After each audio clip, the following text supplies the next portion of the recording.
Your Bibles to Numbers chapter 20, and while you're turning there, as we continue our study, Christ in Numbers, couple theme verses from Luke 24, verses 25 says, "Then he said to them," this is Jesus speaking, "O foolish ones and slow of heart to believe in all that the prophets have spoken.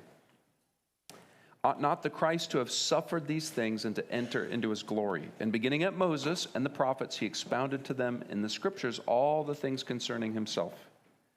And then also in Luke 24, verse 44, Jesus said to them, "These are the words which I spoke to you, which while I was with you, still with you, that all things must be fulfilled which were written in the law of Moses and the prophets and the Psalms concerning me." So once again, the law of Moses, which would be Genesis, Exodus, Leviticus, Numbers, and Deuteronomy, the first 5 books of the Bible. That's the law of Moses. Then the prophets, that covers everything else. And then the Psalms, and then the New Testament now that we have. But they didn't have the New Testament when Jesus was speaking those words. And the early church didn't have the New Testament yet, but they could preach the gospel, and they could preach Jesus out of the Old Testament.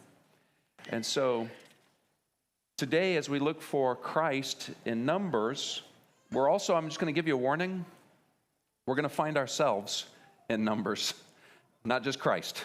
In fact, we'll probably be looking a little bit more at how we see ourselves in Numbers and how Christ fits into that, as much as we'll be looking at Christ. So Numbers chapter 20, and we'll look at, starting with verse 2, it says, "Now there was no water for the congregation. So they gathered together against Moses and Aaron. And the people contended with Moses and spoke, saying, 'If only we had died when our brethren died before the Lord. Why have you brought up the assembly of the Lord into this wilderness, that we and our animals should die here? And why have you made us come up out of Egypt to bring us to this evil place? It is not a place of grain or figs or vines or pomegranates, nor is there any water to drink.' So Moses and Aaron went from the presence of the assembly of the door of the tabernacle of meeting, and they fell on their faces, and the glory of the Lord appeared to them." Just want to pause right there, just to throw it a little thought. Since we will be talking about today complaining, okay, that's where we will see ourselves, and we're all pretty good at it. So just a little parenting tip that we can learn from Moses here. I don't know if you have complaining that ever happens in your household. Maybe our household is unique to that from moment to moment. I'm certainly guilty of complaining. But as a parent, if you have complaining going on in your household, maybe we should just take a cue from Moses and go get alone and fall on our faces before God and intercede. That might be the first step that we should do. That's the first step that Moses, and we'll tell you the reason why. Why does Moses and Aaron do this? Because they already know when complaining gets to this fever pitch, God might be sending some judgment, some correction. And so before that, they're going to try to see if they can intercede on behalf of the people. And so I love this. I just love this little picture of Moses and Aaron. They know, like, oh no, here we go again. We've been there, done that with this congregation, and let's go get on our faces before God. So what a faithful pastor Moses was here, calling out on behalf. So the Lord spoke to Moses, saying, "Take the rod, you and your brother Aaron, gather the congregation together, speak to the rock before their eyes, and it will yield its water. Thus you shall bring water for them out of the rock, and give drink to the congregation and their animals." So Moses took the rod from before the Lord as he commanded him, and Moses and Aaron gathered the assembly together before the rock. And he said to them, "Hear now, you rebels, must we bring water for you out of this rock?" I don't know about you, but when you start reading this and you're like, well, wait a minute, Moses, that's not exactly maybe what we just heard God give you instructions for. So verse 11 says, "Then Moses lifted his hand and struck the rock twice with his rod, and water came out abundantly, and the congregation and their animals drank. Then the Lord spoke to Moses and Aaron, because you did not believe me, to hallow me in the eyes of the children of Israel. Therefore you shall not bring this assembly into the land which I have given them. This was the water of Meribah, because the children of Israel contended with the Lord, and he was hallowed among them. So lots going on here, because this is not the first time this happened, but also Moses and Aaron, particularly Moses, his response to this actually is what bars him from entering the promised land. So whatever is going on here is very serious to God. What Moses did was serious enough for God, who gave a ton of mercy and grace to the whole congregation. Moses is the man he's using to lead these people. And what happens here, God says, because of this, there's consequences, and you won't go in. That's pretty severe. So we need to find out what is going on, and where do we find Christ in Numbers in this passage? Well, we need to look at the previous occurrence of this, because once again, this is not the first time. This is almost an identical story to one we learned about in Exodus. Now, it's been a while since we did Christ in Exodus. But when we were in Christ in Exodus, we learned the powerful symbol in Christ being represented by this rock that produces water. So there's deep symbolism here, and this rock that is first struck in Exodus produces water, and we're going to see the connection. And so we're going to revisit that and see how these two stories tie together. Just a little bit about water, because water is so essential to life. 71% of the Earth's surface is covered by water. About 66% of the human body is made of water. And even though a person can live a month without food, they can only live about a week without water.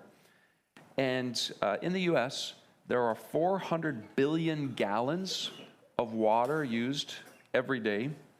And for us, we just turn the faucets on and out the water comes. But for a lot of the world, they have to collect their water. And over 200 million work hours every day are consumed by women and children collecting water for their families in other parts where they don't have faucets where they can turn on. Now, they've done some studies, and they say that 2 gallons a day, a minimum of 2 gallons a day, are recommended per person to meet the basic requirements of most people under most conditions around the world. And 5 gallons is a little bit better. So 2 is like the minimum, but 5 is even better for basic hygiene needs and food hygiene needs. So the average, so think about that. So 2 gallons minimum, 5 gallons would be premium, for most people. The average American uses 100 gallons a day. And the average resident in sub-Saharan Africa uses 2 to 5 gallons of water per day. So now, also, the average bathtub uses 70 gallons of water. So, all right, so water is critical. We all understand the importance of water, but let's turn in our Bibles. Let's go back to Exodus, because we're going to look at this story that happened before. And we did study this when we did Christ in Exodus, but I want to read it again. You're going to see how similar the story is.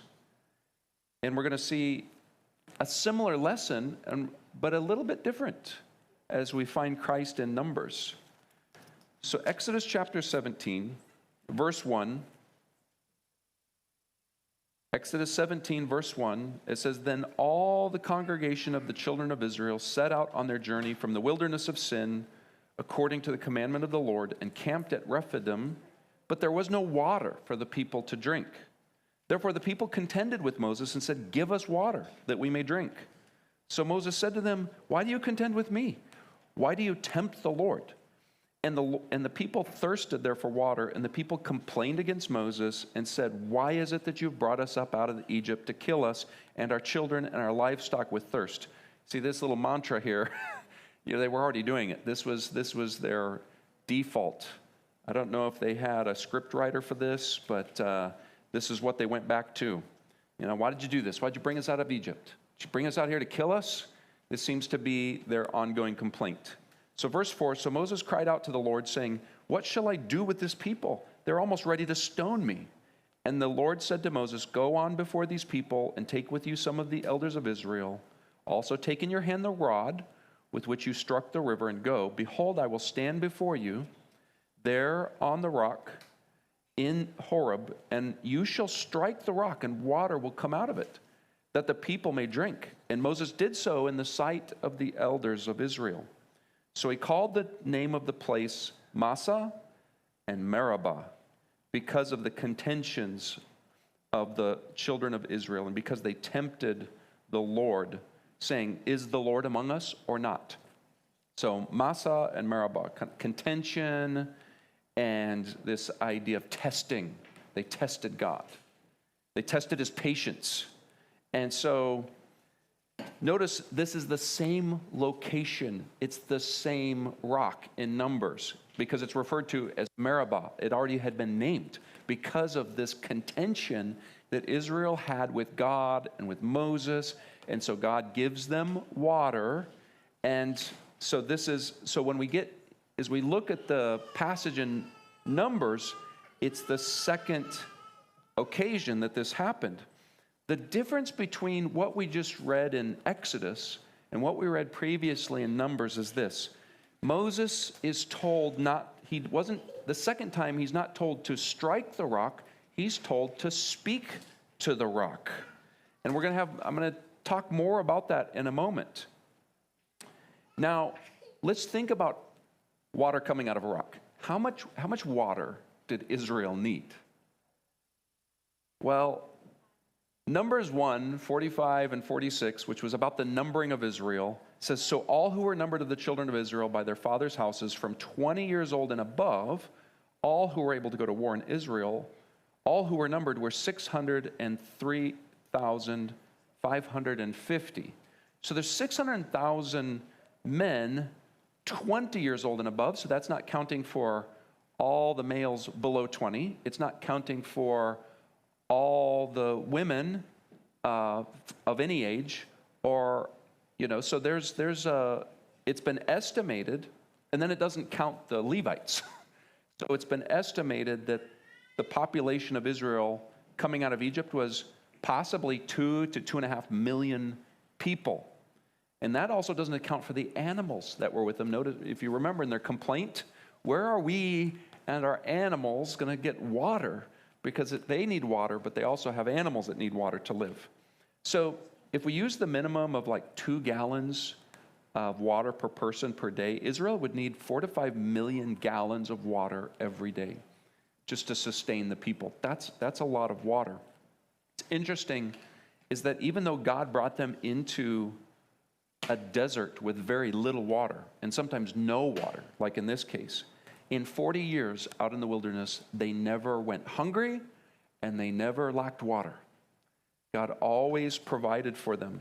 And in fact, whatever you imagine this rock producing, it's not big enough in your head. I'll just tell you this. We learned this from Psalm 78, verse 11, and a couple other verses. In Psalm 78, it says, they were talking about Israel. They forgot his works and his wonders that he had shown them, marvelous things he did in the sight of their fathers in the land of Egypt, in the field of Zoan. Verse 16, he also brought streams out of the rock and caused waters to run down like rivers. But they sinned even more against him by rebelling against the Most High in the wilderness. So this isn't just like a little trickle of water coming out. It actually created streams and rivers that, and think about all these people who are complaining. They're saying, we have no water.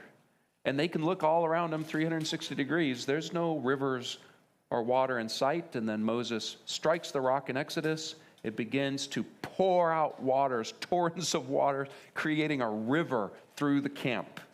So you would think that should be enough to make any unbeliever a believer. It should make any skeptic no longer skeptical or cynical. You would think that the complaints and the arguments would stop right there.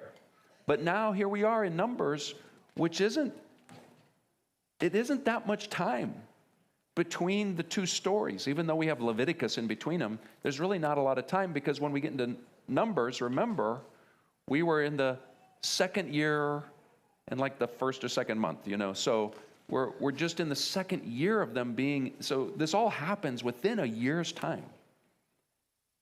It doesn't take long to forget the works of God.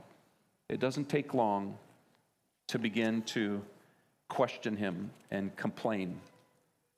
So what's interesting about this as we think about this in God bringing them out to a barren land, is that a problem for God? It's not a problem for him, but it is a problem for people, because we don't like things to be out of our control. We don't like things to be unpredictable.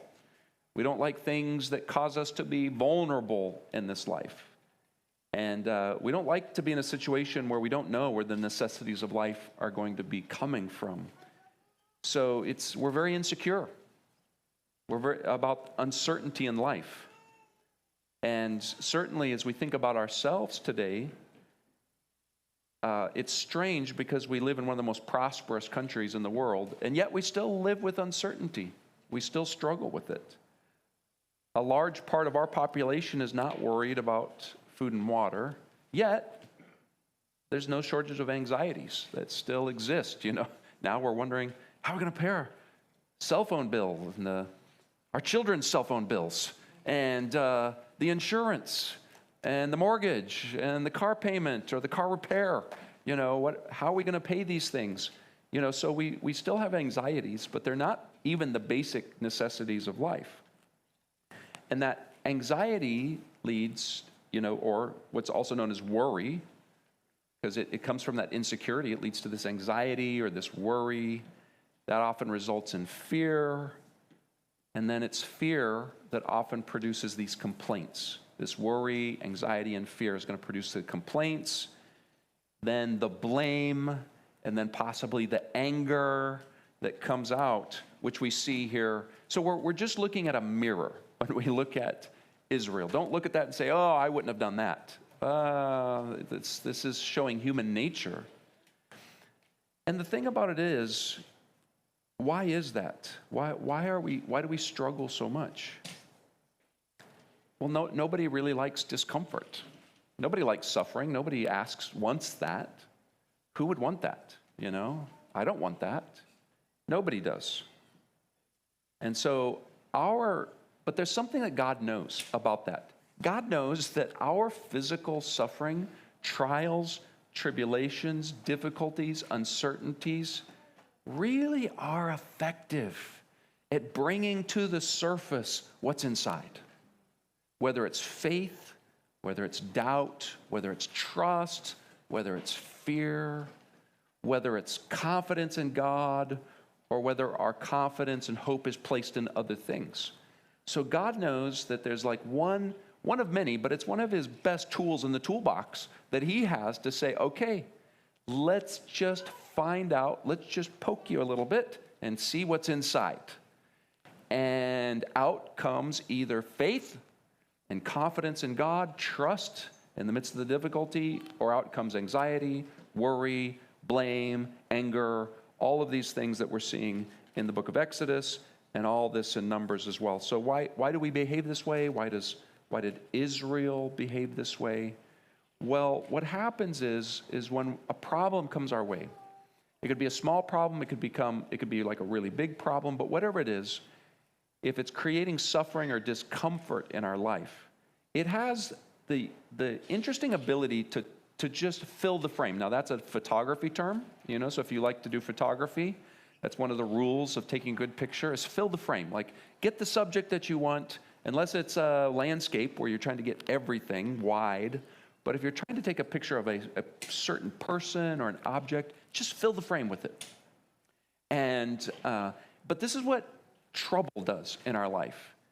It's not the only thing, because in the midst of trouble, there's also positive things. But it tends to fill the frame. It tends to just take up all of our vision. It's called tunnel vision.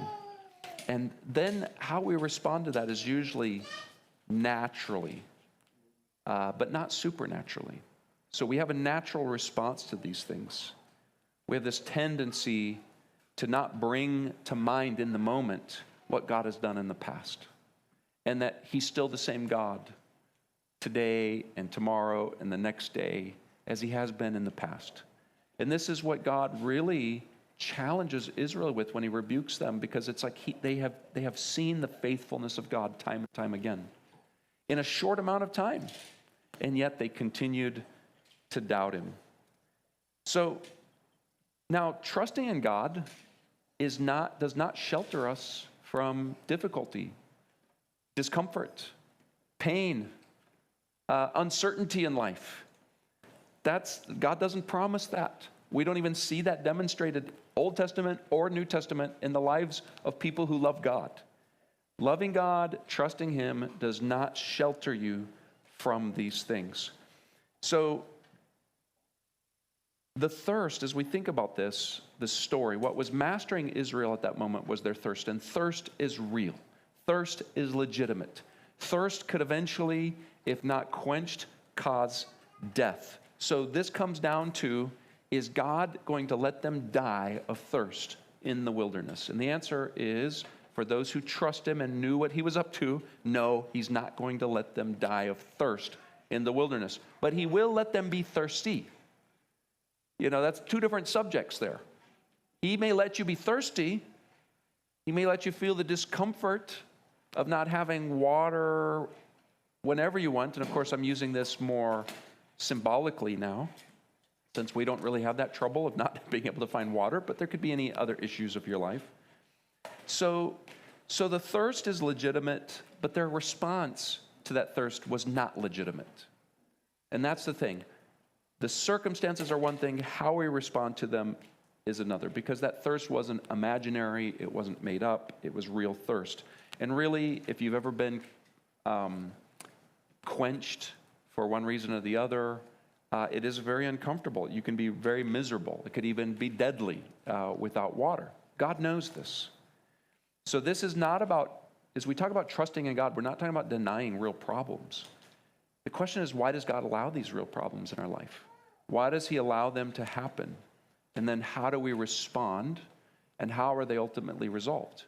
This is the lesson. And we're going to find not just ourselves in these stories, both in Exodus and in Numbers, but we're going to see Christ. It says in both of these stories that they tempted God.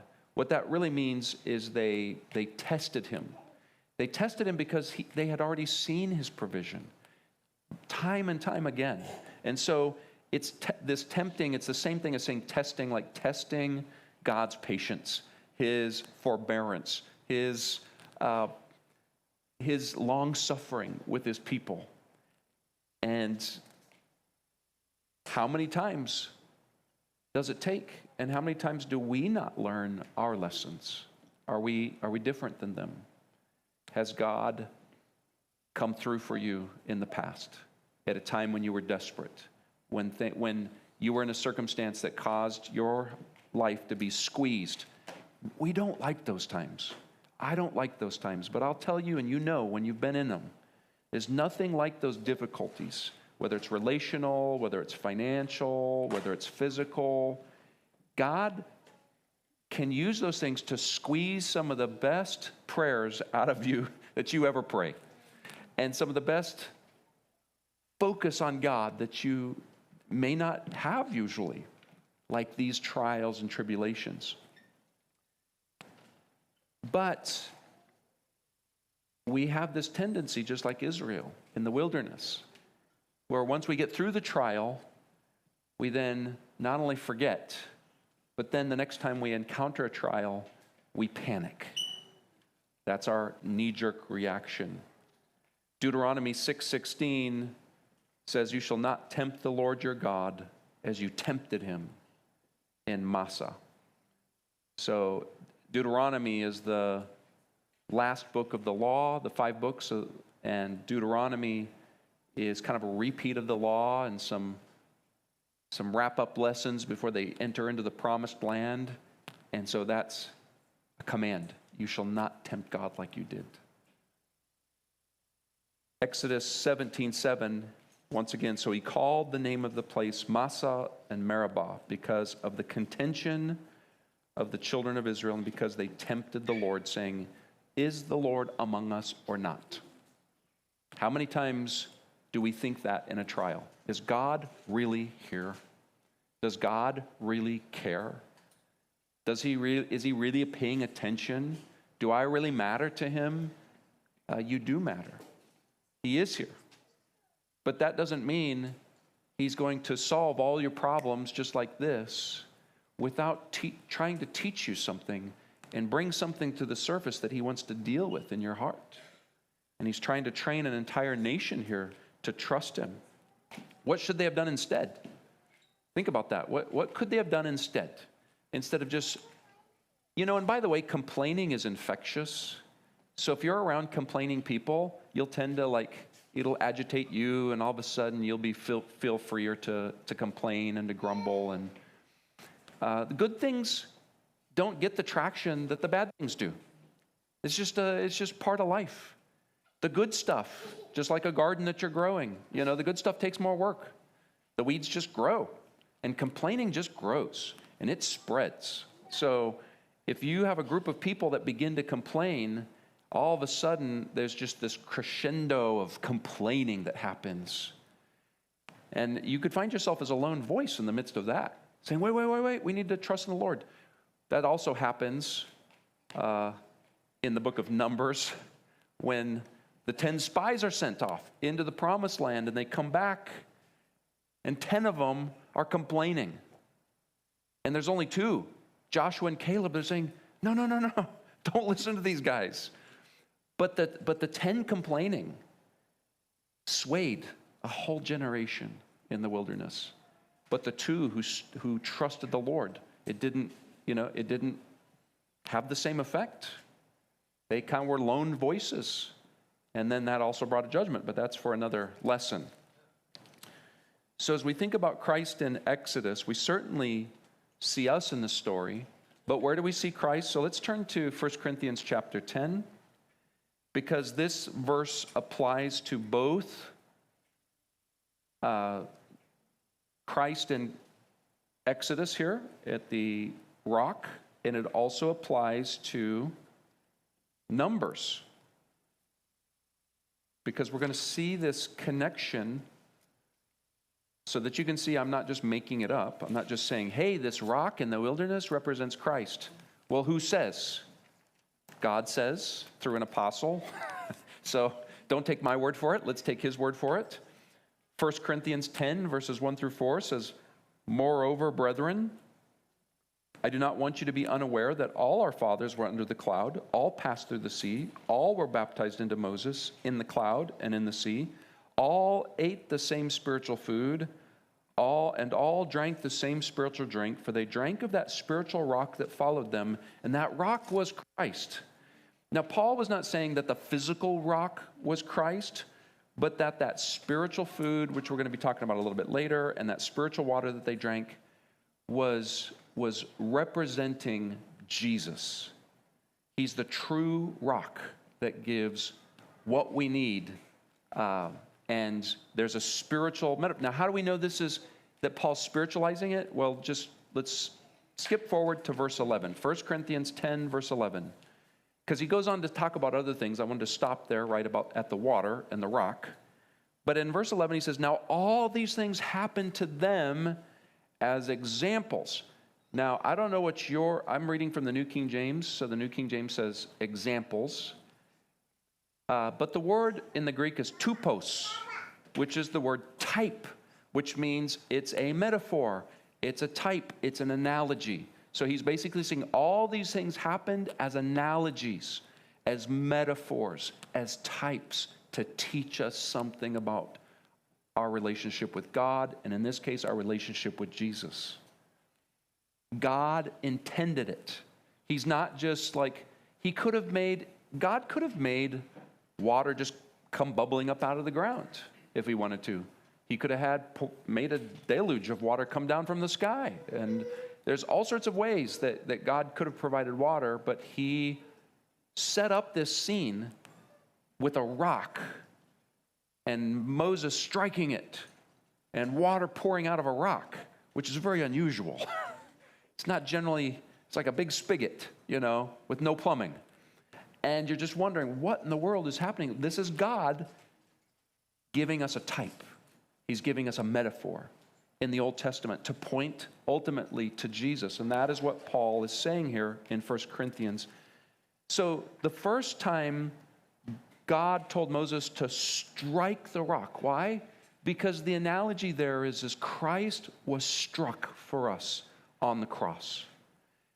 It could even be a reference to the spear going into his side. But it's the whole idea there, though, is Christ was struck once and for all for us to provide the living waters, that whoever drinks of those waters which he spoke about. He says, if anyone's thirsty, come to me and drink. And if you come to me, out of your innermost being will flow rivers of living water, but you have to come to me. Well, how are those waters provided? They were provided through the death of Jesus Christ on that cross. He was stricken for us. So Moses, as he was called to strike the rock, was symbolizing that the rock of Jesus Christ would be struck and the waters of life would pour forth from him. Now, this brings us to, why did Moses get in trouble in Numbers? Why did the second time Moses get in big trouble with God? Because now that we see there's a connection between this rock and this symbolism, that it's symbolizing Christ. Christ only needed to die and would only die once.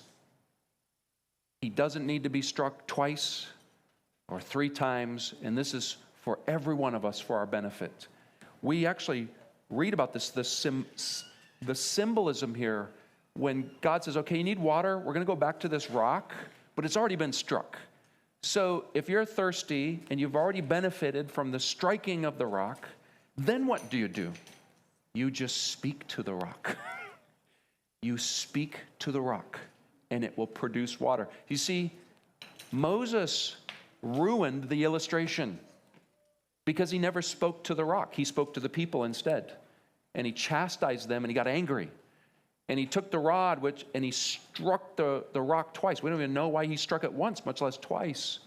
And God still provided water, because here we're talking about something very holy. We're talking about Christ, who's the provider. So God still gave him water, but he said, but Moses, that's not the way this was supposed to unfold. And because of that, there's going to be a consequence. Psalm 106, verse 32 says, they angered him also, speaking of God, they angered him also at the waters of strife, so that it went ill with Moses on account of them. Still not an excuse. God didn't give Moses a pass. But we see in Hebrews, so if you want to turn to Hebrews in your Bibles, Hebrews chapter 9, I'll give you a moment to get there. You should be in 1 Corinthians, so you just keep going towards the end of your Bible.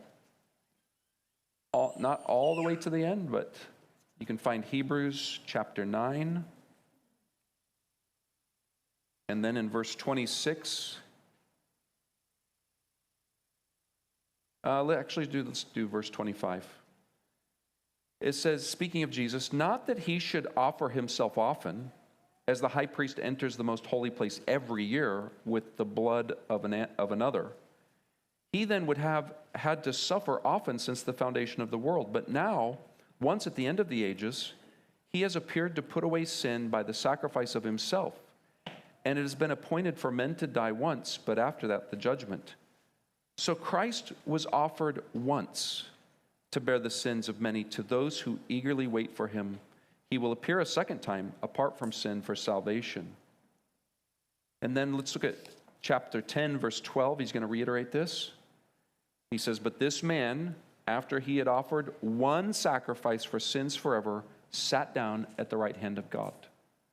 So Jesus doesn't have to be crucified over and over and over. He only needed to be crucified once. He only needed to be struck once. And that's enough to cover all of our sins. It's powerful. So, last week, though, because we have a little bit more to talk about in regard to complaining and in the book of Numbers. So the last couple weeks, we've been looking at the story of the snakes biting the people, then Moses being told by God to put the snake on the pole, and they would look at it with faith and they would be healed. And we saw how that was connected to John 3:14 through 16, where Jesus said, if he was lifted up like this, he said, I'll just read it, and as Moses lifted up the serpent in the wilderness, even so must the Son of Man be lifted up, that whoever believes in him should not perish but have eternal life. For God so loved the world that he gave his only begotten Son, that whoever believes in him should not perish but have everlasting life. So that's what we've been focusing on the last 2 weeks. But one thing I intentionally skipped, because I kind of wanted to combine it with this message today, is the reason God sent those plague of snakes, of serpents upon Israel. And not only does it connect us to the story again, but we also have a connection to Jesus in the reason why. So even prior to the snakes being sent, there's something here that God wants us to learn about Jesus. And so our part in this, where we can see ourselves, is in the complaining. So let's start with the reference in the New Testament. So because we're really close. So turn back to that passage we were just at, 1 Corinthians. I know I kind of have flipping around quite a bit, but so if we go to 1 Corinthians 10, we're going to see a verse. I didn't read it before. I kind of skipped over it. Decided I would save it. It's the same passage that teaches us about the rock. It's the same passage that says all these things happened as a type, as an analogy for us. Look at verse 9, 1 Corinthians 10, verse 9. Nor let us, this is the church, nor let us tempt Christ, as some of them also tempted and were destroyed by serpents. So here we have a clear connection between something that's taught that applies to us, that we need to learn from this story in Numbers, but it also has something to do with Jesus. Because it says, don't do what they did. What did they do? It says they tempted Jesus. Well, what does that mean? What does it mean to tempt Jesus? Well, as I said before, that should be understood as testing. Testing his patience, his long-suffering, his forbearance. But how did they do that? Well, let's go back to Numbers, and let's look at the story again. That's in Numbers 21, the beginning of the story that led to the serpents. We're going to find out. So what is Paul talking about here? He says that they tested Jesus, and we shouldn't do it like they did it. So we go to Numbers 21, verses 4 through 6. It says, Then they journeyed from Mount Hor by way of the Red Sea to go around the land of Edom, and the soul of the people became very discouraged on the way. And the people spoke against Moses, against God and against Moses. Why have you brought us up out of Egypt to die in the wilderness? For there is no food and no water, and our soul loathes this worthless bread. Speaking of the manna. So the Lord sent fiery serpents among the people, and they bit the people, and many of the people of Israel died. So here we have them tempting Christ. This is the story. Don't do this like they did us. And what they're doing is, it's not just the complaining here, because they complained a lot.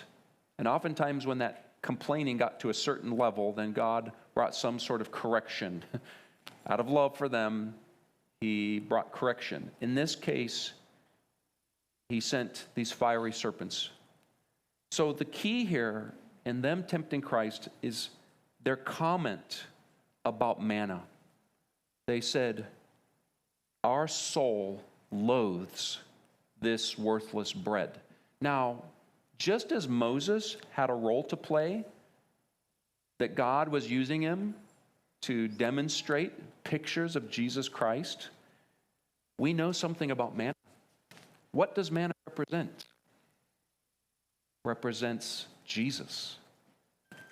In John chapter 6, verse 32 and 37, this is right after Jesus had fed multitudes miraculously with bread and fish, and they're kind of asking for more. Then Jesus said to them, "Most assuredly I say to you, Moses did not give you the bread from heaven, but my Father gives you the true bread from heaven. For the bread of God is he who comes down from heaven and gives life to the world." And they said to him, "Lord, give us this bread always." And Jesus said to them, "I am the bread of life. He who comes to me shall never hunger, and he who believes in me shall never thirst. But I said to you that you have seen me and yet do not believe. All that my Father gives me will come to me, and the one who comes to me I will by no means cast out." So the children of Israel in Numbers were complaining about the manna. They said, "We hate this stuff." They had food. They were provided with food every day by God, miraculously. And they just got they were just tired of it. Like, come on, give us some variety. Can't we have something else? Our soul detests, loathes. We're getting to just despise this bread. And they called it worthless. So they're complaining about a type that points us to Jesus. Because and this speaks to us, and why we learn from Paul. He says, don't do this. Well, what does he mean? How does that apply to us? How can we end up tempting Christ like they tempted Christ? Well, first of all, we recognize that Jesus is the bread from heaven.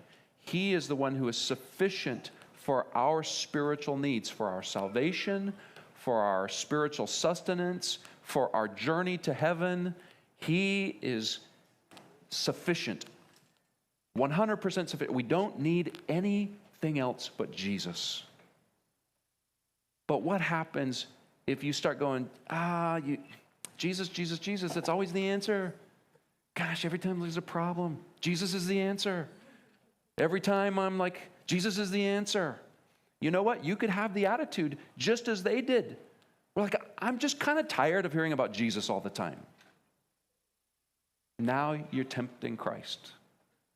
So get used to it. You're always going to hear about Jesus. All right? We're never going to get tired of speaking the truth about Jesus in this place. And please, don't follow the bad example of the Israelites who said, we're sick of this manna. No, we're not. This is food from heaven. Jesus is the food from heaven. I'm not sick of Jesus. I want more of Jesus. I want to know him more. I want to draw closer to Jesus. I want him to draw closer to me. So yes, it's going to be Jesus, Jesus, Jesus. You know, I run this annual Christian film festival, and you always find these Christian filmmakers like, oh, do you have to put Jesus in the film? You know, it's kind of the same thing. It's like, well, I guess you don't have to, but why wouldn't you? He's the most important person in the world, in all the universe. So, but this reminds us that the Israelites in the wilderness, they had this habit of complaining when circumstances don't go their way. It's a natural response. It's just not a supernatural response. God has called us not to respond to our trials naturally. So you do have to train yourself to recognize this. You do have a sinful, natural response to trials, and it will be your default unless you turn to Jesus. Unless you say, I need help.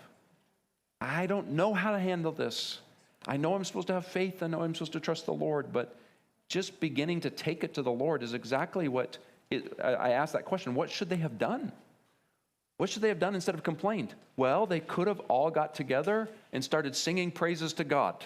They could have all come together and started saying, God, we know you've provided in the past. We believe you'll provide in the future. God, we're out of water. Would you please send us water, because we put our focus on you. We put our eyes on you. We need this, God. We don't have it right now, but you are the one who can send it. Would you please give it? Yeah, they could have done that, and guess what? They would have had rivers of water. It would have been a whole different story. But we need that story as well. So once again, don't miss that Paul explicitly says that these things were written down for our benefit. For our benefit. This isn't just like, that's Old Testament stuff. No. This is Christ in the Old Testament, and it's for us in the New Testament. So we naturally want a smooth road in life. I get it. I do. We want things easy. That's natural. And but I will say that many preachers today, trying to make an appeal to the flesh that wants things smooth and easy, will preach a message that if you come to Jesus, you attend church, and especially if you pay your tithes and offerings, don't forget that, then it'll be smooth roads. You just smooth path ahead. It's just going to be a smooth ride. Well, that's nonsense, by the way. You're not going to hear it here because it's not true. It's not true. That's a false gospel. We're not promised an easy path. We were told it's a narrow path, but it's got a glorious end. It's got a really good end where there comes a time, it's just not now, but there is coming a time, and it's more, you can't even say it's a long time because it's eternal, and it will be without all the troubles. It will be without all the pain, all the trials, the hunger, the thirst, or whatever is troubling you. That's all going to be resolved. So what I love about this, though, is that even though Israel complained, they spoke against Jesus, they spoke against Moses, they spoke against God, they complained. What does God do? He gives them a second chance. And he says, Moses, put the serpent on the pole. If they'll go look at it, they'll be healed. And God gives us a second chance. So if you've been caught in just kind of a cycle of distrust of God, of complaining, of thinking, isn't there something more than Jesus that can satisfy me? No, there's nothing. Jesus is all you need. He's everything you need. And so with that, we are going to transition because Pastor Justin's going to be leading us in our monthly time of communion. This would be a good transition for that as we're thinking about Jesus and his sufficiency for us. And for those of you who are new, we have open communion here. That just means that even if you're a visitor, but you have put your faith in Jesus and have been baptized as a profession of your faith, then you are welcome to join us. We let parents kind of help navigate that with children. But this is something we do together. So you don't have to be a member of the church in order to participate. So Justin, why don't you come up and lead us in our time.